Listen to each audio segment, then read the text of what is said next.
This video is sponsored by Squarespace. Toto Wolff was interviewed on CNBC a couple of months ago in New York and was of course asked when Lewis's contract would be renewed. His response? I think we're talking more days than weeks. That obviously has not materialised. There's still no official confirmation on Lewis's extension. So what is actually going on? Should he sign? Why hasn't he signed yet? Maybe team ownership's on the horizon. And if he doesn't re-sign, what are Mercedes' options?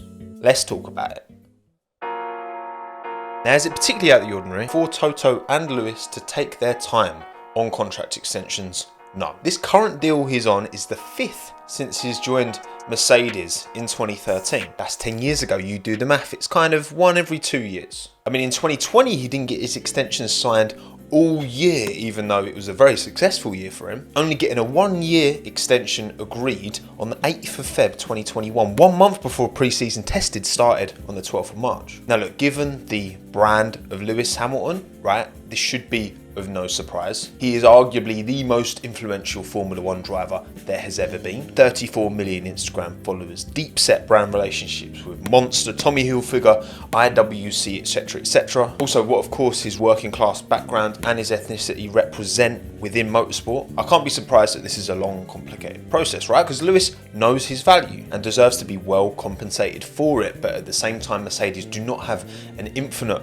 pot of money. As valuable as Lewis is to the brand, there has to be a line. Now with all this talk of high profile celebs buying stakes in sporting franchises, right, of course Reynolds, McElhenney, Jordan with Alpine, Russell Westbrook with Leeds, Tom Brady with Birmingham, or Lewis Hamilton with the Denver Broncos. Surely this is an opportunity with this contract that could be Lewis's final in Formula 1, who knows, to not only get more seat time, but actually get a seat at the top table. I think everybody wins. But I'll tell you who's definitely a winner. Chris from Pit Stop Fracas, if you're watching, well done mate. You won the quiz at the Aldas and Tommo live show. You got the little goodie bag to take away on the day. It was a great evening. Good vibes, everyone seemed to have a good time, and none of it could have happened without me being able to sell the tickets on my website that is hosted by today's video sponsor, Squarespace. If you want to build your own beautiful online home with thousands of drag and drop templates at your fingertips, Squarespace is the place to go. I've been using them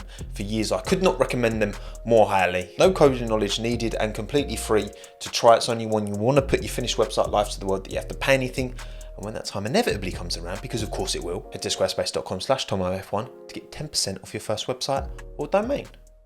He's been a Mercedes-backed driver ever since Ron Dennis picked him up from McLaren Mercedes way back in the day. The transformation that team, and by extension Mercedes-Benz, has gone through in his tenure could not be scoffed at. They went from old man cars in the 2000s to cool, culturally relevant cars today. Lewis is a superstar. He's a global superstar, way extending beyond the parameters of just being an F1 driver. He's a household name, and undoubtedly his net worth will reflect that. I mean, 250, 300 million is the kind of figure I've seen touted online. Who knows, really? All I do know is that it's going to be a lot. And part ownership in the Mercedes F1 team is surely a natural next step in that. Like, even whilst driving, why not? I mean, back in the days when Brabham, McLaren, you know, raced under their own teams, under their own names, would he get priority?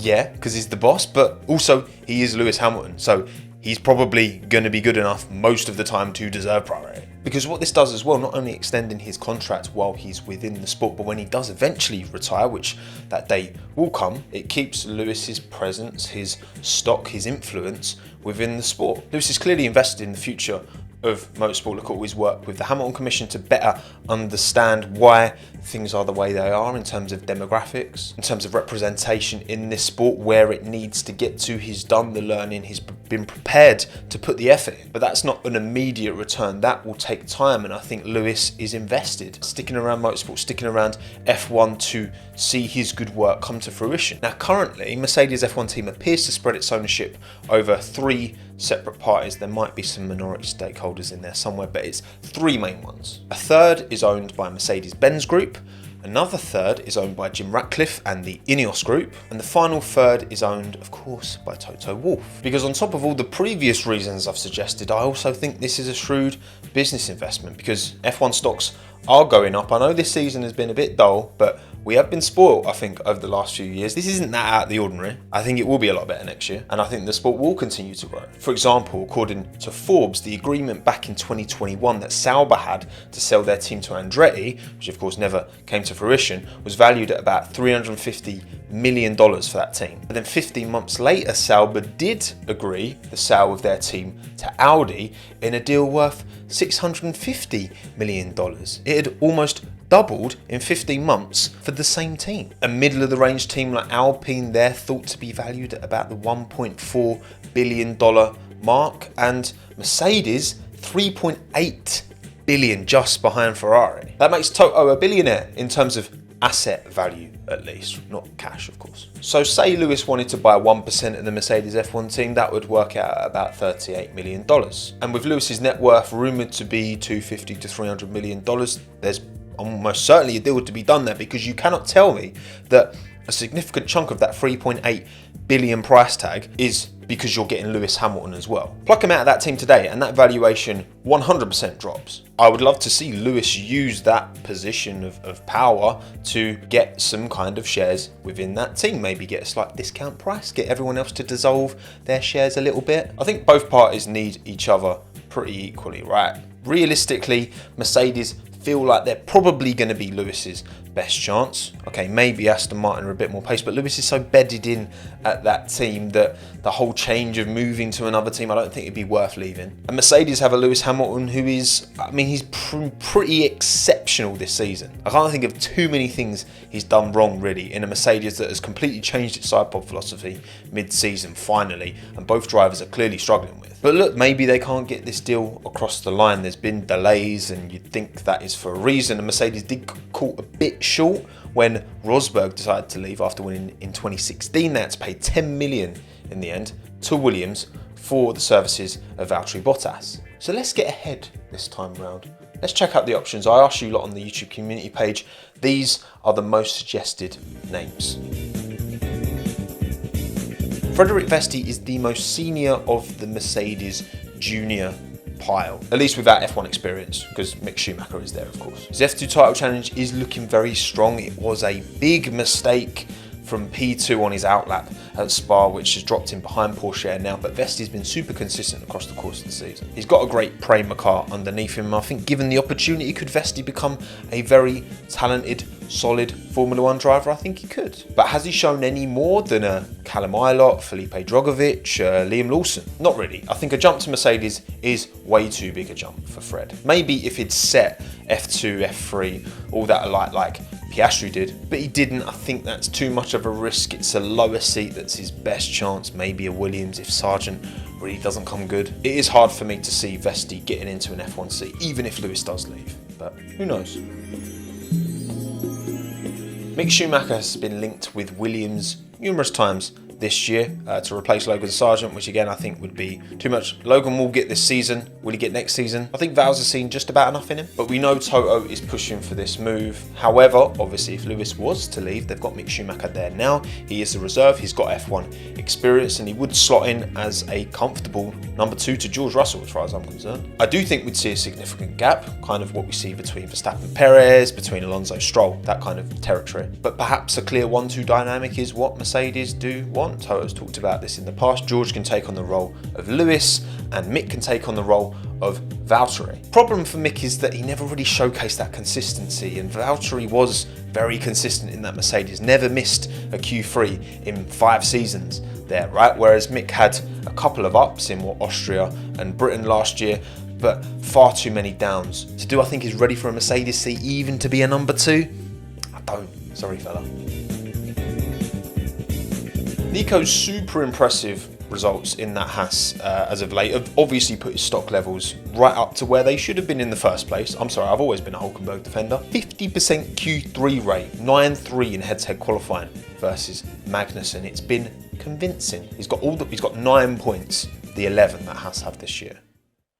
Have 11? They do, I was right. I should have backed myself there. So maybe Mercedes consider a similar move to Red Bull. You've got your kind of young, promising kind of number 1 driver. Red Bull have Max, Mercedes have George, and then you've got the older, more experienced but not quite high ceiling level driver, so Sergio for Red Bull, then maybe Hulkenberg for Mercedes. Look, I'll be honest, I don't think Nico would do any worse a job than Checo. I think Nico's got the edge on Checo in qualifying, and I think Sergio's got that bit of tyre management, that bit of experience to get on the podium so consistently back in the Force India days where Nico couldn't. I think Checo does a better job in the race. But as for an option for Mercedes, I don't know. I think there's some more exciting options that they'd go for after Nico, and not just exciting. I think maybe that's unfair, but just a bit younger. I mean, Nico is 34 now. He's 35. My bad. I think that lack of perceived longevity, also his F1 career over recent years has been a bit stop-start as well. So I don't know if they'd have the confidence that they could get a good chunk of years out of him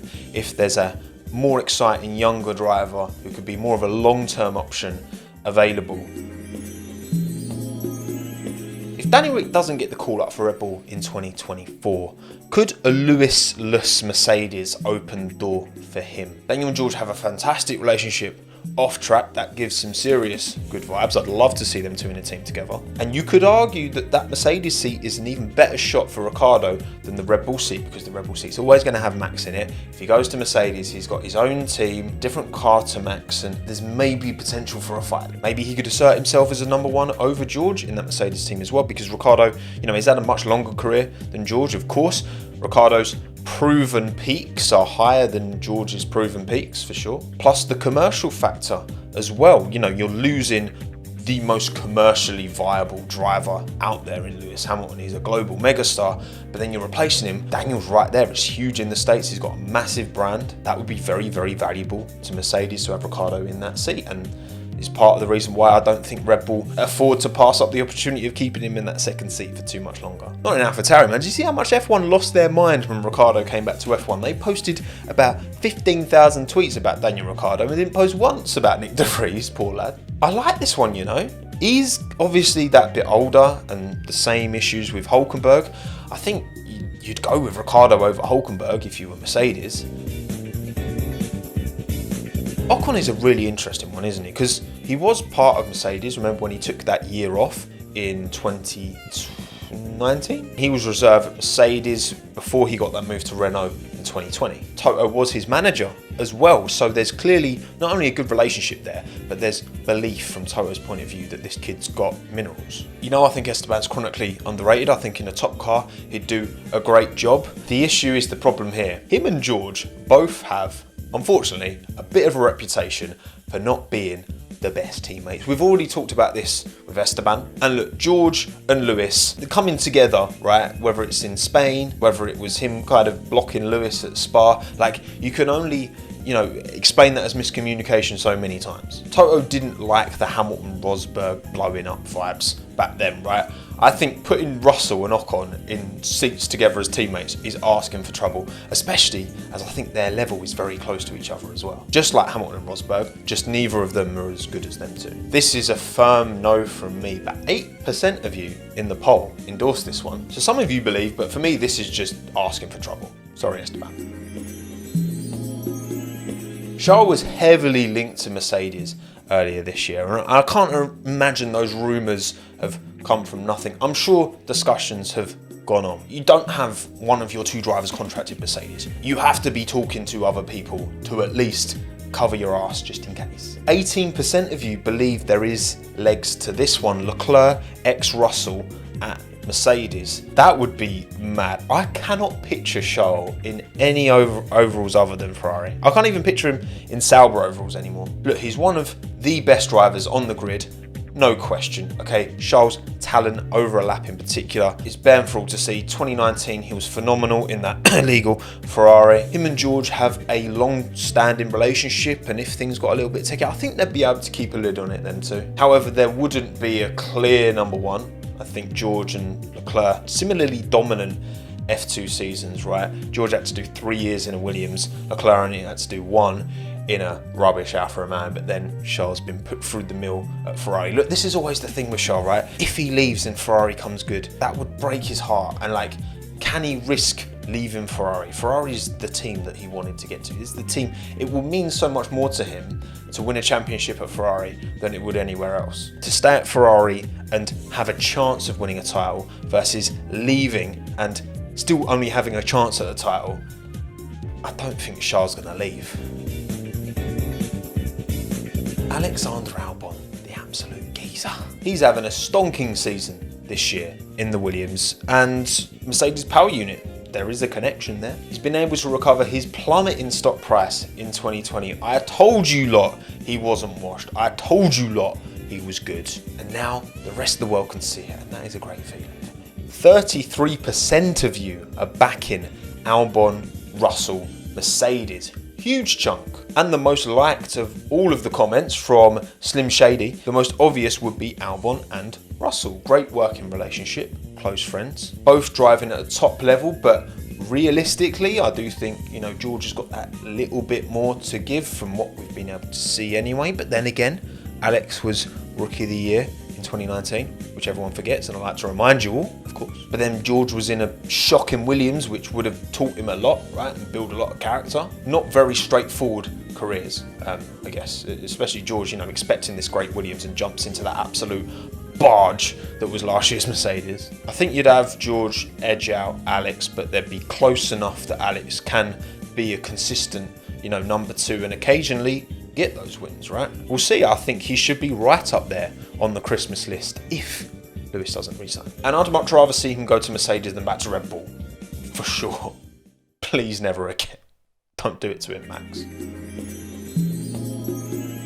And finally, we have Lando Norris. 38% of over 24,000 of you who voted in the community post, by the way. Damn, that's some numbers. Lando, Russell is your preferred option for Mercedes if Lewis doesn't re-sign in 2024. Which, both Lando and George, actually, when you look at the totality of their F1 careers so far, have had to deal with rubbish cars. George's was a bit more rubbish, but that McLaren's been trash at times. But also have both had potentially race-winning cars. I mean, George has had the worst car, but then probably the better car than Lando. Lando's now in a really good McLaren that's about on par with the Mercedes. Lando's got a great relationship with George, and he's super marketable. We talk about Ricciardo and Hamilton, but Norris is right up there as well. Russell did dunk on Norris in F2, but then he's got a couple of years on Lando. They've both got the same experience now in F1 in terms of time, and I don't think there's much in it. Lando bodied Ricciardo 2 seasons in a row, and he is outperforming Piastri at the moment, but then George has been against Lewis Hamilton for the last 2 seasons, so what's he meant to do? Now, Red Bull are sniffing around Norris, and I've got to say, if Lando was to leave to McLaren, do I think he'd pick Red Bull, or do I think he'd pick Mercedes? I think he'd pick Red Bull. I mean, he's got such a great relationship with Max, and I do think he would take the fight, and I think Red Bull, they'd love that. Even though Helmut Marko's gone on record and said that it would basically create a 1-1 driver, there wouldn't be that 1-2 dynamic, which shows how much Marko rates Norris. Maybe he's doing this on purpose, just to feed these little nuggets of compliments to Lando. Oh, Lando, do you like that? We like you as much as Max. Whether it's true or not, who knows, right? Marko just likes saying things all the time. But would I, Tommo Wolf, put my eggs into the Lando Norris basket over some of these other options? I don't think I would, because I don't think I'd get him. I think Lando would be more likely, especially with this uptick in McLaren performances of recent, to hold out with McLaren and either hope it comes good at McLaren or hold up for Red Bull to eventually sign him. For me, it is probably Albon, Russell. That's what I would be pushing for, because again, you've got that 1-2 dynamic, but not too egregiously. I mean, maybe Alex would surprise me and surprise most of us, because I think most people consider George above Alex. But I think they've got such a close relationship. I don't see that boiling over, even if it becomes a bit of a equal dynamic, you know? But what do you think? Let me know in the comments down below. Who would you pick alongside George Russell for 2024 if Lewis does not extend his contract? And we are done. My name's Tommo. Thanks again. Have a good one. Ta-da.